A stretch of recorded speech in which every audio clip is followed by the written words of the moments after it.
이스라엘을 돕다가 국가 자체가 크게 성장한 나라는 어디일까요? 그리고 이스라엘과의 관계에서 뜻밖의 엄청난 국가적 이득이 있는 나라가 세계의 부의 흐름을 좌지우지하는 유대인들. 그러나 역사 속에서 그들은 수많은 박해를 받아왔고 소수자의 삶을 살았던 안타까운 역사가 있습니다. 그들을 도왔던 나라들이 국가적으로 거대한 부흥을 이룩한 것과 이와 반대로 그들을 박해했던 나라들은 어마어마한 몰락의 과정을 겪었다는 점입니다. 그렇다면 이스라엘과 관계되었던 나라들 중 국가적으로 엄청난 성장을 이룩한 나라 또는 몰락하게 된 나라들은 어느 나라들이 있을지 같이 살펴보겠습니다. 첫 번째 번영한 나라 네덜란드. 16세기 유대인들은 유럽 전역에 거주했습니다. 그런데 15세기부터 스페인과 포르투갈에서 어마어마한 반유대주의가 횡행했습니다.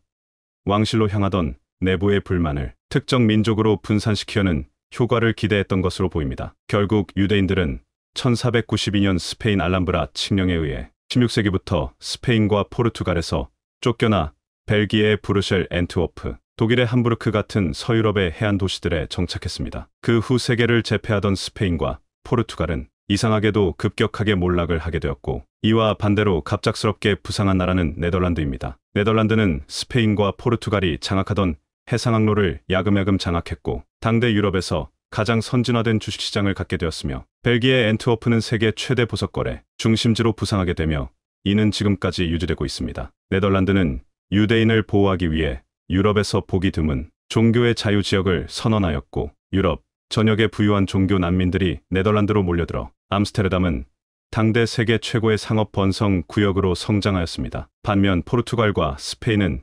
지금까지도 유대인들을 박해한 지역 혹은 쫓아낸 지역이라는 오명이 남았으며 지금도 유럽 지역에서는 다소 경제적 수준이 낮은 지역으로 평가되는 경향이 있습니다. 두 번째 폭망한 나라, 제정 러시아. 러시아 제국으로 알려졌던 러시아는 당대 유럽의 최강대국이었습니다. 대영 제국과 함께 쌍벽을 이루던 러시아 제국은 시베리아 청나라 그리고 조선 바로 앞까지 국가의 영토를 넓혔고 심지어는 북아메리카 알래스카까지 제국의 기세를 뻗어갔습니다. 그런데 러시아가 실수한 것이 있습니다.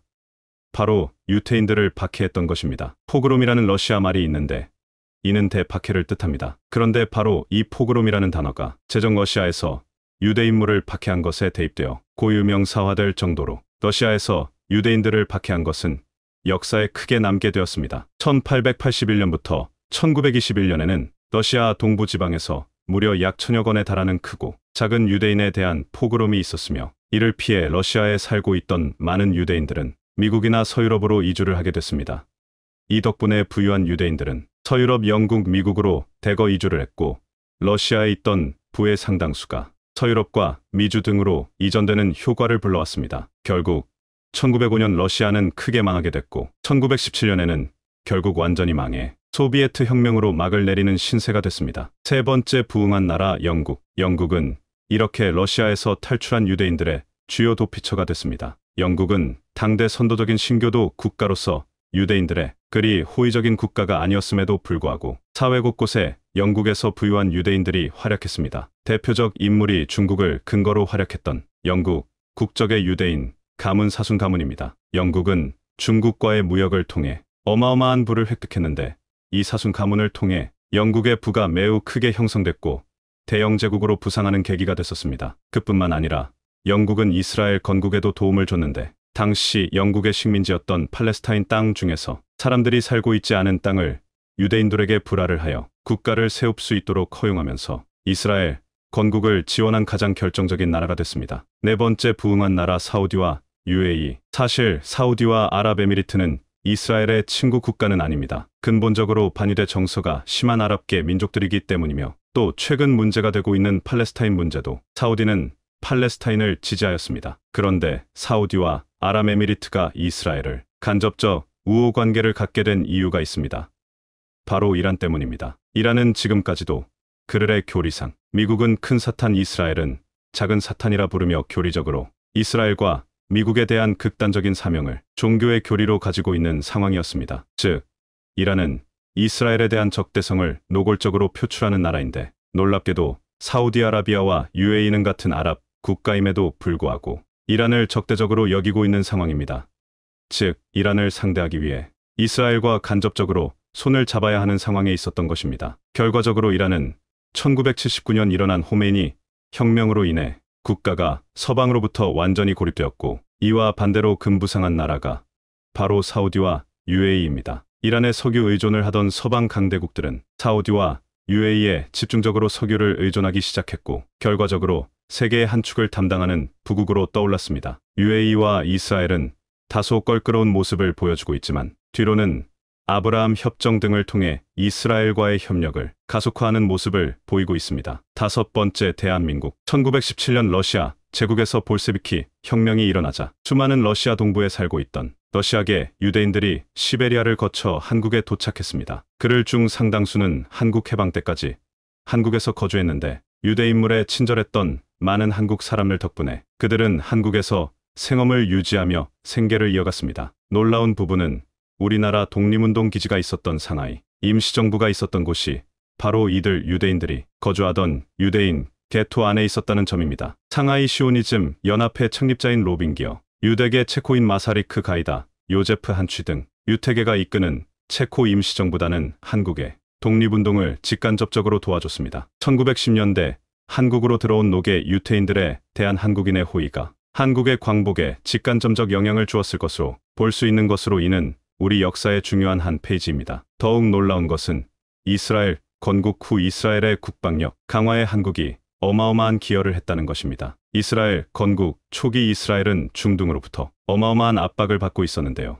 느닷없이 건국했다며 세계를 향해 고개를 내밀었던 이스라엘에 어쩌면 당연하게도 그 어떤 나라도 탱크 수출을 하지 않았습니다. 건국하지 얼마 되지도 않았던 나라에 대한 낮은 신뢰도도 있었겠지만, 중요한 것은 이스라엘을 도왔다가 주변의 아랍권 국가들의 밑보여 석유 금수도치라는 철퇴를 맞게 될 것이 두려웠던 것입니다. 보유 중이던 EZ-8 셔먼 탱크를 전부 이스라엘로 넘겼고, 이는 결국 이스라엘을 지켜내는데 엄청난 기여를 했습니다. 이후로 이스라엘은 중동 국가에서 노획한 T-55, T-62 같은 소련제, 전차 등의 노하우를 한국 측에 보내면서 한국 방위산업 증진에 어마어마한 기여를 하게 됐습니다. 이후로도 이스라엘은 동해 표기 독도 표기를 한국식으로 표기하는 유일한 나라가 됐고, 이스라엘 차량 판매 1위가 현기차가 된 상황입니다. 이스라엘은 오늘날까지도 여러 방면으로 한국의 방위산업 등을 몇 안 되는 대한민국에겐 아주 귀한 나라입니다. 1910년대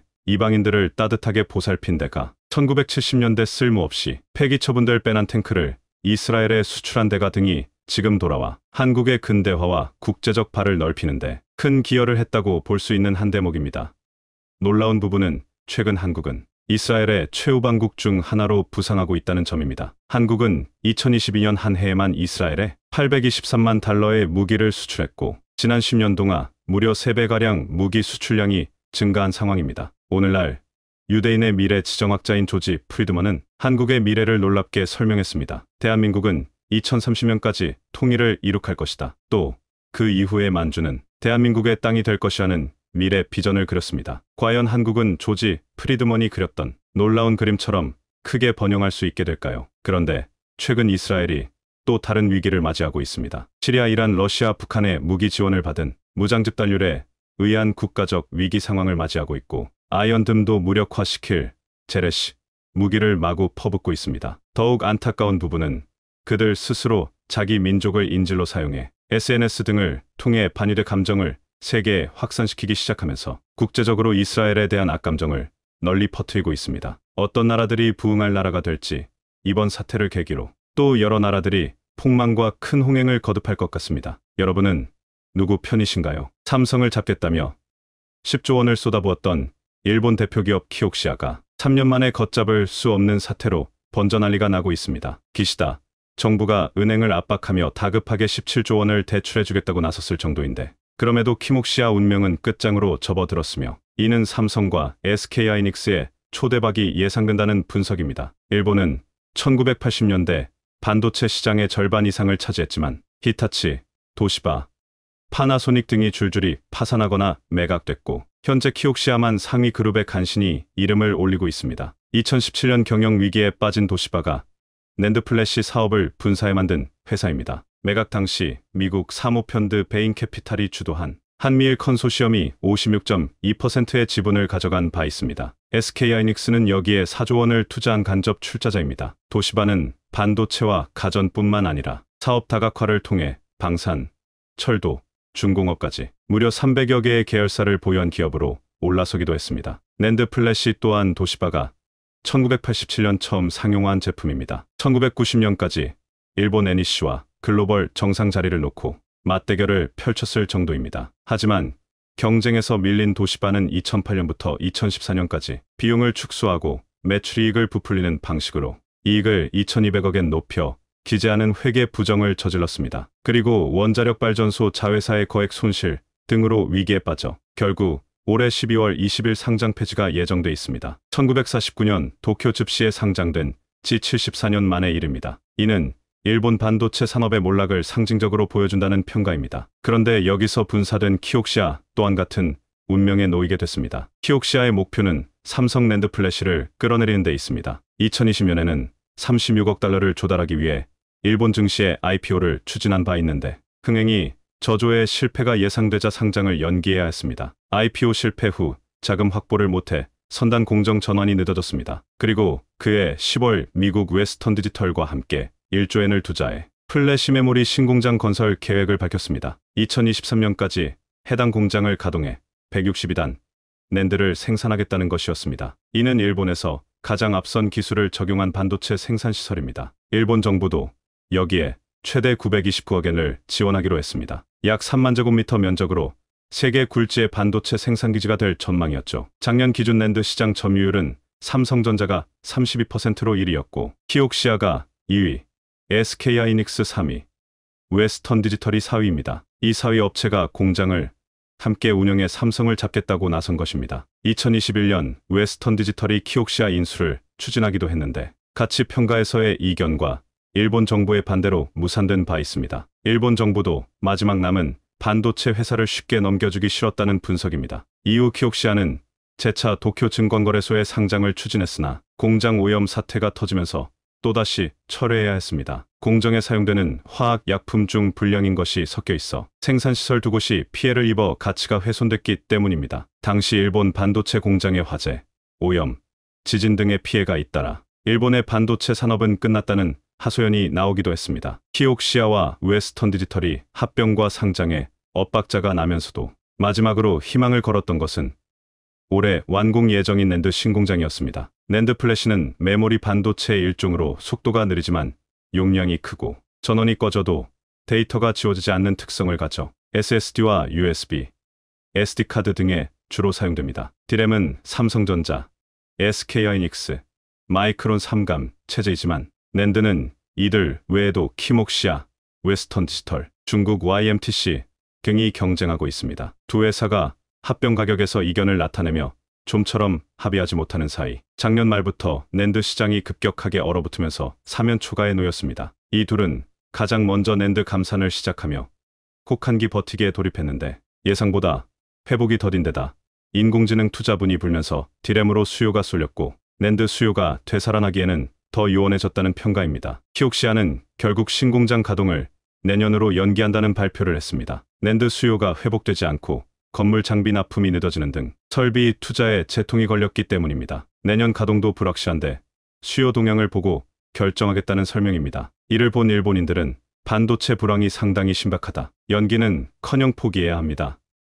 이렇게 쓴 소리를 했습니다. 지난달 키옥시아는 56세 이상 정규직을 대상으로 조기 퇴직자를 모집한다는 공문을 띄우기도 했습니다. 이는 실적이 악화돼 신공장에 투입할 인력은 생각도 못하는 상황입니다. 키옥시아는 2분기 4월부터 6월 1,308억엔 영업적자를 기록했습니다. 1분기 때 1,700억엔 적자에 비해서는 소폭 좋아졌지만 그럼에도 희망이 사라져 있습니다. 키옥시아가 투자를 줄인 사이 한국 기업들의 기술력은 크게 올라갔죠. 삼성전자가 235단, SK하이닉스가 238단 제품을 양산하는 반면 키옥시아는 여전히 162단, 공장 가동도 못하고 있습니다. 그마저도 주력은 96단과 112단인 구형 제품입니다. 이는 삼성과 SK하이닉스는 물론이고 마이크론도 이미 종산한 지 오래인 제품들입니다. 키옥시아는 지난 3월에야 218단 낸드 개발에 성공했는데 자금난에 빠져 양산은 꿈도 못 꾸고 있습니다. 일본 언론들은 삼성이 내년에 300층 이상의 낸드를 만들고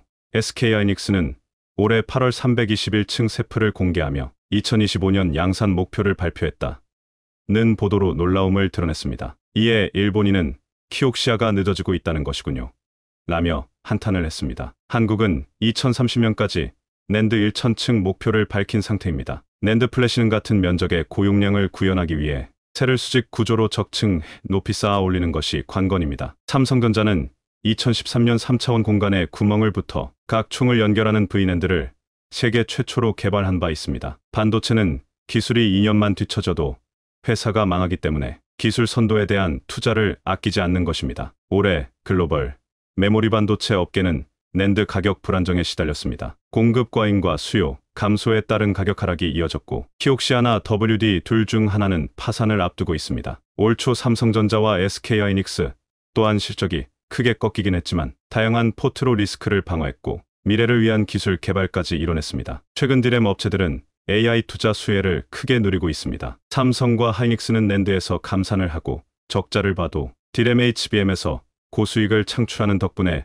투자를 이어갈 수 있었습니다. 반면 키옥시아와 WD는 작년에 투자를 절반 줄인 데 이어 올해는 여기서 절반을 또 줄이기로 해 심각한 상태가 되고 있습니다. 이런 상황이 되자 다급해진 일본 정부가 움직였습니다. 일본 금융권과 함께 키옥시아와 웨스턴 디지털의 합병에 자금을 대기로 한 것입니다. 무려 1조 9천여 엔을 대출해 주기로 한 것인데 일본 3대 메가뱅크로 불리는 미즈호, 미쓰이스미토모, 미쓰비시 UFJ 은행과 일본 정부 출자 법인인 일본정책투자은행이 대출을 하기로 최근 확약을 했습니다. 이는 미국 정부의 의중이 반영됐을 것이라는 게 엄계의 대체적인 시각입니다. 인델이 낸드 사업부 솔리다임을 SK하이닉스에 매각하면서 사실상 웨스턴 디지털이 미국 내 유일한 낸드 기업이기 때문입니다. 통합 비율은 키옥시아가 49.9%, WD 측이 50.1%로 하고 경영권은 키옥시아가 잡겠다는 구상입니다. 게다가 이들의 통합으로 끝나는 것이 아니라 향후 미국 마이크론에 최종 인수될 가능성이 언급되고 있습니다. 디램 없는 메모리 반도체 업체는 경쟁력을 유지할 수 없기 때문입니다. 일본의 마지막 디램 제조업체 엘피다도 2013년 미국 마이크론에 인수된 바 있습니다. 미국과 일본은 기업 합병을 통해 서로 윈윈하는 구조를 만들려는 중입니다. 양사는 간접 출자한 SK하이닉스의 통일을 얻어 기본 한일을 할 방침이라고 전했습니다. 통합 후에 신설되는 지주회사 키옥시아 홀딩스 산하에 키옥시아와 웨스턴 디지털이 들어가게 되는 것입니다. 니시무라 경산상은 키옥시아는 중요한 기업이라며 확실히 서포트하겠다는 의지까지 밝혔습니다. 합병을 이뤄내 낸드 부분에서 삼성전자를 뛰어넘겠다는 것입니다. 이들의 단순 합산 점유율은 34%로 삼성전자보다 높습니다. 그런데 우선 당장 SK하이닉스가 이들의 합병을 반대하고 있습니다. 이들이 삼성과 함께 1터부터 2를 과점할 경우 3위가 치고 나가기에 버거울 수 있기 때문입니다. 하이닉스의 반대 소식에 일본인들은 한국과 함께한 천벌입니다. 머지않아 이렇게 될 것은 누가 봐도 분명했다. 이렇게 분노를 터뜨렸습니다. SK하이닉스는 그야말로 꽃놀이패를 쥐었다는 평가가 나옵니다. 합병에 반대할 수 있는 카드를 가졌을 뿐 아니라 합병이 성사될 경우에도 투자금을 회수할 기회가 생기기 때문입니다. 키옥시아 상장 시 SK하이닉스는 최대 15%의 의결권 지분을 확보할 수 있습니다. 꽃놀이패는 삼성전자도 마찬가지입니다. 다자 구도인 낸드 시장에서 수평 통합이건 퇴출이건 경쟁자 수가 줄어드는 것은 호재로 통하기 때문입니다. 낸드는 디램에 비해 기술 부가가치나 수익성이 낮은 편입니다. 메모리 반도체 자체가 높은 시장 점유율을 기반으로 규모의 경제를 이뤄 원가 경쟁력을 확보하는 것이 중요한데 이 둘은 이미 공정기술 개발과 생산 설비를 공유하고 있어 합병을 통한 규모의 경제 극대화에 한계가 있습니다. 반도체 업계에선 흔히 112가 안 되는 구조로 통합니다. 그리고 기술이 낮은 기업끼리 뭉쳐봐야 갑자기 삼성을 뛰어넘는 기술이 나오는 것도 아닙니다. 2020년 IPO 시도 당시 공개된 키옥시아 부채는 1조 3천억 엔으로 낸드 불알이 지속된다면 사업 유지 자체가 어려울 수 있습니다. 키옥시아가 하이닉스의 스핀을 얻어도 또 하나의 난관이 있습니다. 바로 유럽이나 미국, 한국, 중국 등 규제 당국의 승인을 얻는 것입니다. 주요국의 반독점 심사를 통과할 수 있을지는 미지수입니다. 최근에도 중국은 인델이 이스라엘 타워 세미컨덕터를 인수하는데 불분명한 이유로 스핀을 지연해 합병이 무산된 바 있습니다. 일본 업계는 합병 추진 시 최악의 경우 중국 시장을 포기하는 것을 전제로 해야 한다는 주장까지 나오고 있습니다. 합병의 실패에 내년까지 버티지 못하면 파산할 것으로 보고 있습니다. 한국은 이들이 몰락할 때까지 버티기 전략에 돌입한 상태입니다. 일본과 미국 업체는 기술 경쟁에서 밀리기 시작했고 낸드 플래시 가격은 4분기부터 본격 상승이 예상되고 있습니다. 한때 세계 2위 경제 대국이었던 일본은 중국에 밀린 데 이어 이번에는 독일에까지 추월당해 4위로 내려앉은 상태입니다. 그리고 조만간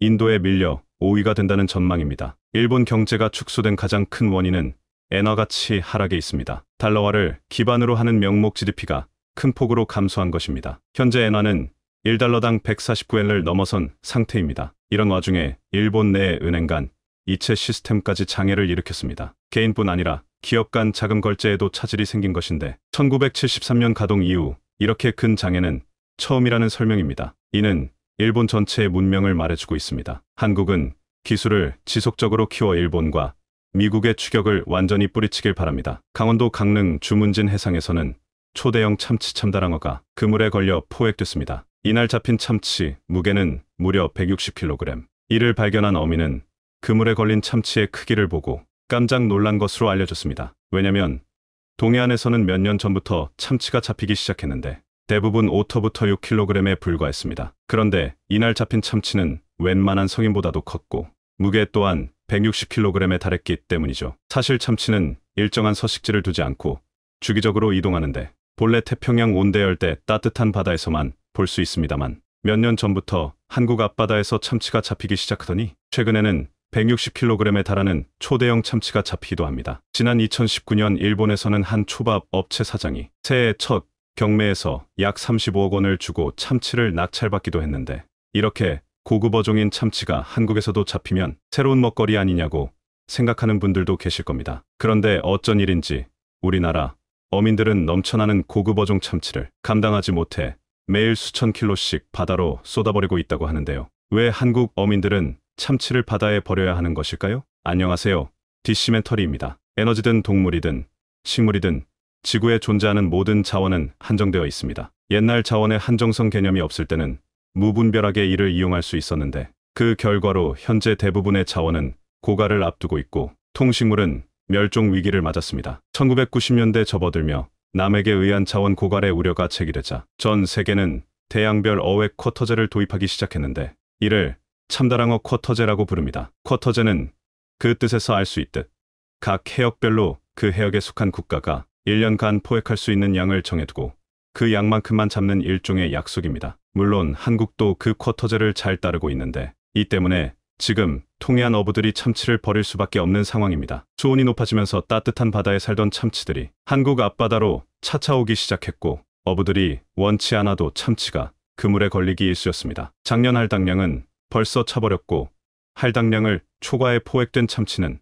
위파는 물론 육지로 들어오는 것 자체가 불법입니다. 그래서 할 수 없이 바다에 버릴 수밖에 없는 상황인데요. 사실 참치는 한국에게 상당히 의미 있는 생선입니다. 왜냐면 한국 최초의 원양어업을 가능하게 했던 생선이니까요. 지금이야 세계 1위 참치 원양어업 기업도 미국 내 1위 참치캔 브랜드도 한국 브랜드고 40척에 달하는 세계 최대 규모 원양어선을 보유했지만 그 시작은 아주 미력했습니다. 잠시 사진 한 장만 보고 가겠습니다. 이 사진은 1957년 10월 7일 경무대 뜰에서 찍힌 사진으로 사진 속 생선은 우리나라 최초의 원양어선 지나모주 난하어가 인도양에서 잡은 청새치로 당시 이를 잡은 지나모 선원들은 이를 참치로 착각했을 정도로 무지했었습니다. 이튿날 영부인 프란체스카 여사는 토막 낸 참치를 주한 외교관들에게 선물하기도 했을 만큼 기념비적인 생선입니다. 1960년대만 하더라도 전쟁이라는 참상을 겪은 뒤라 그 참혹함은 이루 말할 수 없었습니다. 모든 산업시설이 망가졌고 경제 성장을 뒷받침할 기반시설이 전무했죠. 이런 상황에서 우리나라 원양어선들은 해외로 눈을 돌려 외교관계도 없는 전 세계 대양을 누비며 귀중한 달러를 벌어들였습니다. 참치나 오징어 등 원양어획물은 일반적인 수출품과 같이 기반시설이 필요하거나 원자재가 필요한 것이 아니기 때문에 외화가 등률이 무려 100%에 달하는 귀중한 자원이었는데요. 이렇게 1달러가 귀하던 시기 우리 원양어선들이 벌어들인 달러는 경제발전의 큰 마중물이 됐습니다. 어쨌든 1957년 지나모가 원양어업의 문을 연 이후로 전 세계 5대양으로 활동 범위를 넓힌 우리 원양어선들의 성과는 대단했습니다. 1975년 원양어획물 50만 톤을 시작으로 1992년에는 최고치인 102만 3,926톤을 기록했죠. 그런데 재미있는 수치가 있습니다. 지나모가 1957년 시험조업 이후로 1979년까지 벌어들은 외환은 약 20억 달러로 이는 독일에 파견된 파독광부 및 파독간호사가 벌어들인 외화의 20배에 달합니다. 1971년 우리나라 총 수출의 5%를 차지할 만큼 규모가 대단했죠. 물론 외화벌이 규모로 그 역할을 비교할 수는 없지만 당시 원영업은 현대의 반도체나 석유화학처럼 블루칩 산업이었던 것에 이견은 없습니다. 그 과정에서 우리 선원들의 고초는 대단했는데요. 5대양 거친 파도와 싸우며 목숨 걸고 생선을 잡았고 그들의 희생이 따랐습니다. 해외에서 조업하다 순직한 원양 선원들을 안장한 해외 원양 선원 묘지는 스페인 라스팔마스, 테네리페, 사모아, 수리남, 타히티, 피지, 앙골라, 세네갈 등 모두 8개에 달하고 여기에 300명이 넘는 영령이 모셔졌습니다. 물론 해외로 안장된 분들도 계신 반면 사망 후 고국으로 이송된 분들도 있으니 미처 파악하지 못한 숫자는 적어도 몇 배는 더 될 겁니다. 어쨌든 원영업의 문을 연 참치가 지금은 한국 앞바다에서 잡히고 있으니 놀라울 따름이고 이를 거의 대부분 버려야 한다니 더 놀라울 따름입니다. 왜 이런 일이 발생한 것일까요? 얼마 전 이탈리아를 초토화시킨 푸른 꽃게에 대해서 기억하시나요? 몇 년 전부터 이탈리아 인근 바닷가에 등장한 꽃게가 조개와 굴 등을 닥치는 대로 먹어치우면서 국가 비상사태를 불러왔었죠. 이에 정부가 나서서 326톤을 포획했지만 개체수가 줄어들지 않아 골칫거리가 됐었습니다. 그런데 이 꽃게가 지중해를 장악한 것은 기후변화로 인한 수온 때문이었습니다. 선박의 평형수를 따라 우연히 지중해로 이동하게 된 것인데 우연히 이탈리아 앞바다 수온이 10도 이상 유지되면서 최적의 서식 환경이었던 겁니다. 갑자기 등장한 푸른 꽃게의 천적이 없다 보니 무한정 증식하기 시작한 것이죠. 그런데 동해 앞바다에서 잡히는 참치도 마찬가지 상황입니다. 수온이 급격하게 상승하면서 한국에서는 볼 수 없던 참치가 잡히기 시작한 것이죠. 물론 고급 어종인 참치가 잡히면 좋은 것 아니야 반문하실 수 있겠지만 우선 참다랑어 쿼터제로 인해 마음대로 잡을 수도 없고 또한 관련 해양 정책 수립이 되지 않은 상황의 어종 변화는 당장 어종 변화에 맞는 정책을 수립하려 해도 국회를 통과하고 실무에 반영되기까지 적지 않은 시간이 소요되고 그 사이 또 수온이 변하면 새로운 촌란이 생겨납니다. 이렇듯 기후변화는 생태계에 적지 않은 영향을 미치게 되는데 특히 바다의 경우 수온 변화에 따라 해양 생물이 서식지를 이동하기 때문에 가장 빠르게 영향을 받습니다. 아마 여러분들도 올 11월은 굉장히 따뜻하다고 느끼셨을 겁니다. 10월 말에도 온화한 바람이 불어오는 것이 전혀 이상하지 않은 지구에 살고 있는 건데요. 미 항공우주국은 올해 여름은 관측이 시작된 1880년 이래 가장 더웠다고 밝혔습니다. 이 덕분에 올해 바다는 대기보다 4개월 빠른 3월 중순부터 관측 역사상 최고 수온을 기록해 현재까지도 매월 기록을 갈아치우고 있습니다. 러시아, 우크라이나 전쟁, 이스라엘, 팔레스타인 전쟁으로 가려졌을 뿐 전 세계는 지금 현재 기후변화라는 전쟁을 치르고 있는 중입니다. 올 봄부터 캐나다 서부에서 산발적으로 일어나기 시작한 산불은 어느새 캐나다 전역에서 퍼져 캐나다 역사상 최악의 자연재해를 불러왔습니다. 현재 700건 이상의 화재가 발생 중이며 40% 이상의 화재는 통제불능 상태라고 합니다. 산불로 발생한 연기가 미국 뉴욕을 넘어 대서양 건너 노르웨이까지 영향을 미칠 정도였죠. 이외에도 올해에만 그리스, 스페인, 이탈리아 등 유럽과 하와이 마우이 섬 등 전 세계 곳곳이 산불로 신음했습니다. 그럼 이런 급격한 기후변화는 한국에는 어떤 영향을 미쳤을까요? 우선 위 참치처럼 바다에서 잡히는 어종의 변화가 생겼습니다. 즉, 찬바다에 사는 한류성 어종의 씨가 마른 반면 따뜻한 바다에 사는 난류성 어종이 크게 늘었죠. 김종규 계명대 공중보건학과 교수 연구팀은 1981년부터 2010년 가치, 명태, 참조기, 고등어, 꽁치, 멸치, 오징어 등 7개 어종의 어업 생산량을 조사해 그 결과를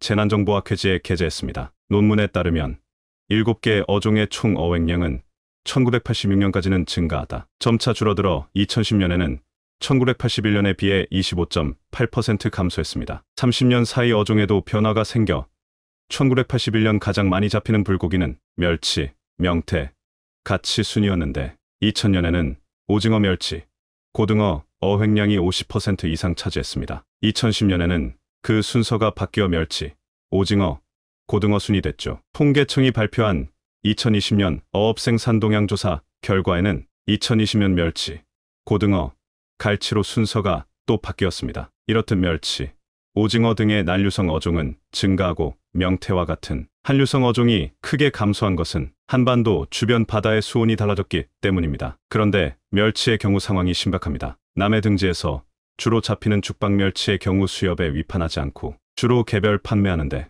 품질에 따라 1kg당 최고 30만 원을 받을 수 있어 보물 멸치로 통합니다. 일반 멸치보다 적어도 5배는 비싸며 백화점에선 90만 원에 판매되기도 하는데요. 그물로 잡는 다른 멀치와 달리 어획 과정에서 비늘과 살이 상하지 않아 맛과 상품성이 좋기 때문입니다. 하지만 죽방멸치 어획량은 지속적으로 감소하고 있습니다. 남해군에 따르면 2020년 55톤에서 2021년 31톤, 2022년 30톤으로 줄었다고 합니다. 이처럼 남해에서는 멀치가 줄고 있지만 대신 정어리가 늘고 있습니다. 국가통계 포털에 따르면 올해 1토부터 8월 전국 정어리 어획량은 22,866톤인데요. 이 중 경남에서만 17,991톤으로 지난 한 해 전체 어획량 12,030톤을 넘어섰습니다. 정어리는 2006년만 해도 통계에 기록되지 않을 정도로 어획량이 미미했지만 지난해부터 급증했죠. 어족 자원이 변화하자 수산가공식품 업계도 비상이 걸렸습니다. 정어리로 액젓 담그기를 시도하는 업체도 있을 정도라고 하는데요. 한반도의 기후변화, 대체 어느 정도길래 이런 일이 일어나는 걸까요? 지난 30년간 전 세계 평균 기온이 0.84 상승할 동안 한반도는 1.2 올랐습니다. 수온의 경우 50년간 세계 평균이 0.52 상승할 때 한반도는 1.1이 올랐다고 하죠. 2배 이상 빠르게 한반도가 뜨거워지는 겁니다. 기상청이 발표한 여름철 기후 분석 결과에 따르면 기상관 측 이후 4번패인데요. 극한호우라는 말도 새로 등장했습니다. 장마, 폭우가 아니라 더 많은 양의 비가 내리는 날씨를 뜻하죠. 장마철 전국 강수량 660.2mm은 사상 3번패, 특히 남부 지방 712.3mm는 사상 최고치를 경신했습니다. 낮 최고 기온이 30도에 육박하는 가을 더위라는 말까지 IPCC UN 기후변화에 관한 정부 간 협의체 6차 보고서를 토대로 한 서울대 김종성 교수의 분석은 기후위기, 한국은 더 위험하다고 말합니다. 2100년엔 우리나라 전 국토의 4% 이상, 인천 같은 경우는 절반가량 침수된다는 모델링 결과가 있을 정도입니다. 지난 33년간 해수면이 9.2cm 높아진 부산은 그즈음 해안 쪽이 거의 잠긴다는 의미가 되는데요. 우리 정부뿐 아니라 전 세계가 기후변화에 대해 민감하게 반응하고 또 다양한 대책을 내놓고 있습니다. 다만 그 효과를 볼 수 있을지조차 모를 정도로 그 변화의 속도가 빠릅니다. 어쩌면 우리가 지금 당연하고 자연스럽게 먹는 것, 즐기던 것이 미래에는 불가능할지도 모릅니다. 이젠 단순히 계절의 변화가 아니라 우리의 미래를 위해 모두가 합심해서 나아가야 할 때가 아닌가 싶습니다. 한국 지지에 감사합니다. 전쟁이 끝나면 협력이 더 깊어질 것입니다. 아키바 토르주안 이스라엘 대사, 이번 하마스의 이스라엘 공격에 대해 한국 정부는 비판 성명을 내며 이스라엘을 지지했습니다. 지난 10일 아키바 토르주안 이스라엘 대사는 한국 지지에 대해 감사를 표하면서 이번 전쟁이 끝나면 더 깊어진 협력 관계를 자고 말했습니다. 토르 대사는 이번 전쟁이 길어도 한 달 내지 2달 내에는 끝날 것이라면서 과거 욤키르프 전쟁 같은 경우도 3주가 채 걸리지 않았다고 했습니다. 그런데 한국을 비롯한 많은 서방 국가들이 이스라엘을 지지하고 있는 가운데 주일 이스라엘 대사는 유독 일본에게 분노를 표출해서 크게 주목받고 있습니다. 주일 이스라엘 대사는 도쿄에서 열린 기자회견에서 일본은 경계해야 하며 하마스가 원조를 통해 무엇을 하고 있는지 살펴봐야 한다. 그것이 정말로 국민들에게 돌아가고 있는가? 라고 말했습니다. 그리고 그는 하마스에 의해 납치된 이스라엘인이 일본에서 팔레스타인에 대한 구호품이 담긴 자루 옆에 무여 누워있는 모습이 소셜 미디어에 널리 공유된 이미지를 보여주었습니다. 이스라엘과 미래의 팔레스타인 독립 국가가 공존할 수 있도록 정적 해결책을 요구하는 일본은 지난 10년 동안 팔레스타인에 23억 달러의 지원을 제공했다고 했습니다. 최근 일본 외무부 고위 관리와 회담을 가진 주일 이스라엘 대사는 이스라엘이 일본이 팔레스타인에 제공하는 지원이 오용되고 있는지 조사하겠다고 제안했다고 말했습니다. 마스노 히로카스 한국관광장 작곡 하마스의 공격을 단호히 규탄한다고 말하면서도 가자지구의 인도적 상황이 나날이 심각해지고 있으며 일본은 심각한 우려를 갖고 상황을 면밀히 감시하고 있다고 말했습니다. 이것은 일본 정부의 입장과 비슷했습니다. 이번에 지칠 국가는 하마스의 골격을 비난하며 이스라엘을 지지했습니다. 조 바이든 미국 대통령과 리시 수넥 영국 총리, 쥐스탱 드리도 캐나다, 총리 등은 하마스의 골격을 강하게 비난하는 동시에 이스라엘과 연대를 강조했습니다. 그런데 일본만은 다른 행보를 보였습니다. 일본은 미국, 영국, 프랑스, 독일, 이탈리아 등 5개국 정상들이 발표한 9.1 공동성명에 이름을 올리지 않았습니다. 이 성명에는 이스라엘에 대한 견고하고 단합된 지지를 표명하며 하마스의 행위에는 어떠한 정당성도 적법성도 없다, 보편적으로 규탄받아야 한다라고 밝혔습니다. 기시다 후미오 일본 총리는 하마스의 공격이 시작된 다음 날인 8일 저녁 SNS에 죄 없는 일반 시민에게 큰 피해가 발생하고 있다, 우리는 이것을 강하게 비난한다는 글을 올렸습니다. 이어 이스라엘의 가자지구 반격을 두고 가자지구에서도 다수의 사상자가 발생하는 것을 심각하게 우려하고 있다, 모든 드사자에게 최대한 자제를 촉구한다고 덧붙였습니다. 이렇게 기시다 출리는 골격을 시작한 하마스를 비난하면서도 이스라엘의 반격에도 큰 우려를 표명했습니다. 니혼게이자의 신부는 10일 일본 정부는 미국과 보조를 의식하면서도 원유 대부분을 중동에 의존하는 사라를 가난해 한쪽 입장에 지무지지 않는 독자 노선 찾고 있다고 보도했습니다. 하지만 일본 외에도 한국을 비롯한 많은 국가들이 중동 국가에게 원유를 수입하기에 일본만이 이런 태도를 보이는 데는 다른 이유가 있다고 보고 있습니다. 이스라엘은 지난 2차 세계대전을 비롯해 오랫동안 민족적인 이품을 가지고 있기에 일본에게 식민 지배를 담하고 6월 25일 전쟁까지 치른 한국의 아픔을 공유하고 있습니다. 이스라엘은 전법국인 독일을 비롯해 일본에게도 좋지 않는 감정을 가지고 있는데 일본이 오래전부터 과거의 잘못을 지무려는 시도를 못마땅해 했습니다. 과거 유대인 홀로코스트 억사박물관 개관식에서 세계 40여 개국 주요 지도자를 초청했는데 일본인은 단 1명도 초청하지 않았습니다. 세계적 간대국인 일본이 초청받지 못한 배경에 대해 이스라엘 일간 예디오트 아로노트는 미국이 원자폭탄을 투하한 히로시마와 나가사키를 홀로코스트와 비교하려 일본형 시도하기 때문이라고 밝혔습니다. 이러한 보도는 일본이 2차 대전을 일으킨 전범 국가이면서도 나가사키와 히로시마를 부각함으로써 마치 자신들 이 가해자가 아닌 피해자인 양국제사회의 이미지를 부각시켜 것을 지적한 것이었습니다. 이에 이스라엘은 역사를 왜곡하려는 일본에게 비판적인 입장을 보이면서 주한 이스라엘 대사관은 대사관 중에서 독도와 동해를 유일하게 표기하고 이스라엘 국정교과서에도 동해를 표기하며 독도를 한국 영토로 확실하게 표기하고 있습니다. 한국과 일본 사이에서 중립을 취하려는 국가도 있지만 아직도 많은 국가들이 동해를 일본해로 표기하고 있습니다. 그럼에도 이스라엘은 절대적인 한국의 편에 섰다는 것입니다. 일본이 2019년 반도체 수출 규제를 했을 때 가장 먼저 한국에게 도움을 주겠다고 손을 잡은 나라가 이스라엘이었습니다. 이스라엘은 일본과 마찬가지로 원천 기술을 많이 보유한 나라였습니다. 이스라엘은 장비 개발 업체를 포함해 150여 개의 반도체 관련 업체를 보유하고 있고 특히 반도체 생산에 필요한 투과 전자현미경 TM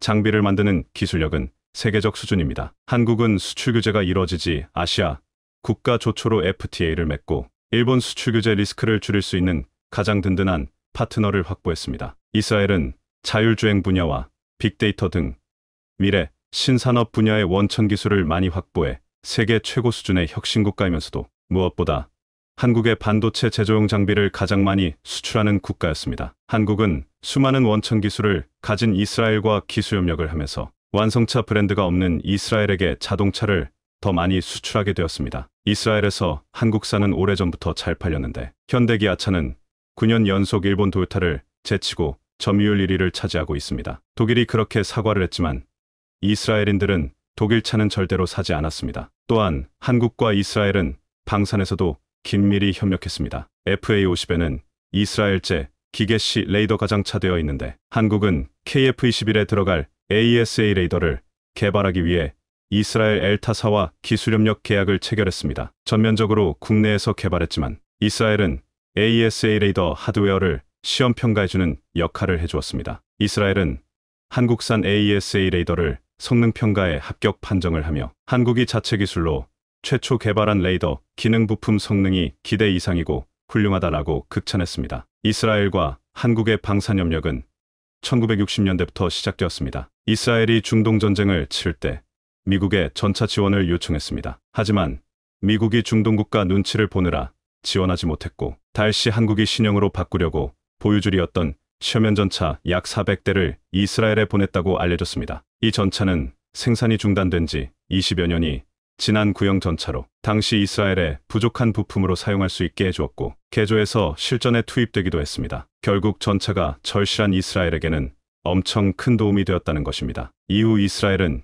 이에 대한 보답으로 중동 국가들에게서 노획한 T-55점, T-72와 같은 소련제 전차와 자신들이 싸우면서 얻은 실전 데이터 등을 한국에게 꾸준히 보내뒀습니다. 한국이 K1 전차의 개발 시 이스라엘의 실전 데이터를 상당히 참고하게 되었다고 했습니다. 특히 K1 전차 실개 당시부터 중동전에서의 이스라엘의 전자운용을 참고하여 고설능의 사격도 재장비를 갖추었으며 이로 인해 초단 명중이 매우 높아졌다고 했습니다. 이는 대전차 전투 시 초탄에 의해 대부분의 전투가 완료된다는 한국 전차의 전술 목표를 이뤄냈다고 했습니다. 또한 이후에도 미사일 방어 체계 구성, 무기 개발, 대국 제재를 군사와 안보면에서 한국과 이스라엘은 튼튼한 협력 관계를 유지하고 있습니다. 한화 시스템은 현재 차기 우회함의 FFX-3 차기, 구축할 KDDX 등 국내에서 유일하게 전투체계 개발 능력을 보유하고 있으며 필리핀, 말레이시아 등 동남아시아 국가에도 전투체계를 수출했습니다. 그런데